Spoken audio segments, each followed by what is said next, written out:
ઘણા લોકોના આધાર કાર્ડ અને પાન કાર્ડમાં જન્મ તારીખ અલગ હોય છે અને તેમના બર્થ સર્ટિફિકેટ એટલે કે જન્મના પ્રમાણપત્રમાં પણ જે જન્મ તારીખ હોય છે અલગ હોય છે. હવે પ્રશ્ન એ થાય કે આ બધા સરકારી ડોક્યુમેન્ટ્સ છે તો આ બધામાંથી જે જન્મ તારીખ છે એ કેની સાચી માનવામાં આવશે? તો એવામાં અત્યારે ગુજરાત હાઈકોર્ટે એક ચુકાદો આપ્યો હતો. તેમને કહ્યું હતું કે જે તમારા આધાર કાર્ડ, પાન કાર્ડ અને ડ્રાઇવિંગ લાયસન્સમાં જે તમારી જન્મ તારીખ છે એ સંપૂર્ણપણે માન્ય નહીં રહે. એના કરતાં જે તમારા ડેટ ઓફ બર્થ, જે તમારી બર્થ સર્ટિફિકેટમાં છે ને તેને જ સંપૂર્ણપણે માન્ય ગણવામાં આવશે. હવે આ ચુકાદા બાદ લોકો વિચારી રહ્યા છે કે પોતાના આધાર કાર્ડ અને પાન કાર્ડમાં જે જન્મની તારીખ છે ને તેઓ બદલી કાઢે.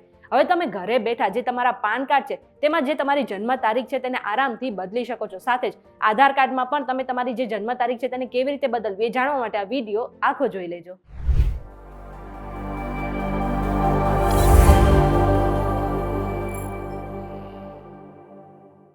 તમે આવી ગયા છો VTVGujarati.com પર. શોનું નામ છે ન્યૂઝ પ્લસ ને મારું નામ છે મેઘા.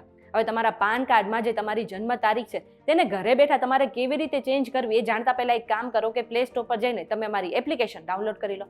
હવે હાલમાં જ ગુજરાત હાઈકોર્ટે એ તમારા જન્મના પ્રમાણપત્રમાં જન્મની તારીખમાં સુધારા વધારા કરતા અરજી ફગાવતા એક ચુકાદો આપ્યો હતો કે જે તમારા જન્મની તારીખ તમારા બર્થ સર્ટિફિકેટમાં છે તે જ સંપૂર્ણપણે માન્ય ગણવામાં આવશે. જે જન્મની તારીખ તમારા આધાર કાર્ડ, પાન કાર્ડ અને ડ્રાઇવિંગ લાયસન્સમાં છે તેને સંપૂર્ણપણે માન્ય ગણવામાં નહીં આવે. એટલે કે કોઈ પણ સરકારી દસ્તાવેજમાં, સરકારી ઓફિસમાં તમે જન્મના જે પ્રમાણપત્ર આપો છો તેમાં જે તારીખ છે એ સંપૂર્ણપણે માન્ય નથી, પરંતુ તમારા બર્થ સર્ટિફિકેટમાં જે જન્મની તારીખ છે ને તેને જ સંપૂર્ણપણે માન્ય ગણવામાં આવશે.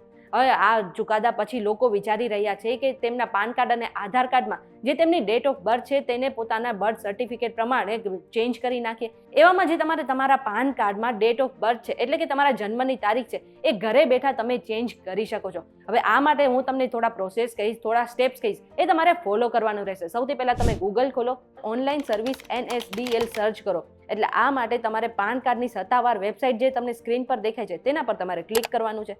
હવે આ સાઇટ ખુલશો એટલે તમારી સામે ઓનલાઈન પાન એપ્લિકેશનની સાઇટ ખુલી ગઈ છે. ત્યાં તમારે પાન કાર્ડ કરેક્શનમાં એપ્લાય કરવાનું રહેશે.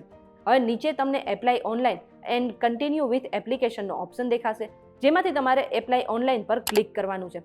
હવે નીચે એપ્લિકેશન ટાઈપ આવશે જેમાં તમારે ન્યૂ પાન કાર્ડ અને ચેન્જ એન્ડ કરેક્શન ઇન પાન કાર્ડનો ઓપ્શન દેખાશે. એમાં આપણે ચેન્જ એન્ડ કરેક્શન પર ક્લિક કરવાનું છે. બાજુમાં કેટેગરી છે ત્યાં તમારે પહેલું ઇન્ડિવિજ્યુઅલ જે છે તેના પર ક્લિક કરવાનું રહેશે.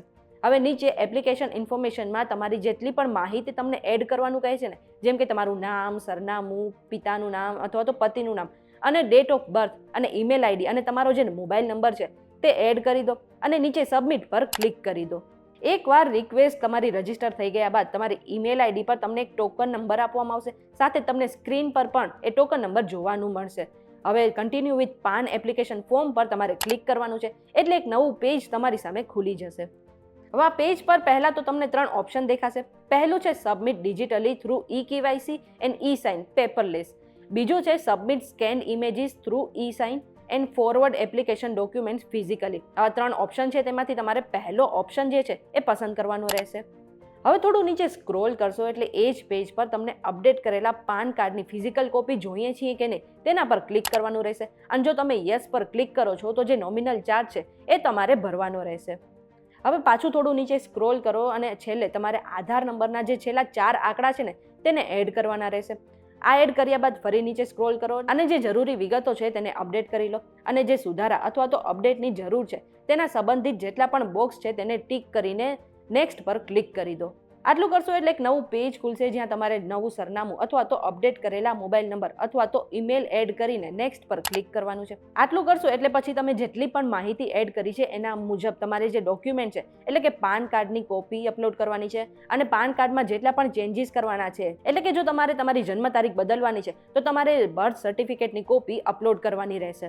આ બધી કોપી અપલોડ કર્યા બાદ નીચે ડિક્લેરેશનમાં તમારું નામ અને સરનામું દાખલ કરવાનું રહેશે અને છેલ્લે તમારો જે ફોટોગ્રાફ છે અને તમારી એક સહીની કોપી પણ તમારે અપલોડ કરવાની રહેશે. અને આટલું કર્યા પછી નીચે સબમિટ પર ક્લિક કરી દો. હવે તમને સ્ક્રીન પર ફોર્મનો એક પ્રિવ્યૂ દેખાશે. ત્યાં તમારે આધાર નંબરના જે પહેલા 8 અંકો છે ને તેની વિગતો દાખલ કરવાની છે. એ સિવાય જેટલી પણ બીજી અન્ય વિગતો માંગવામાં આવે છે એ પણ તમારે દાખલ કરીને અંતે તમારે ઓનલાઈન પેમેન્ટ કરવાનું રહેશે.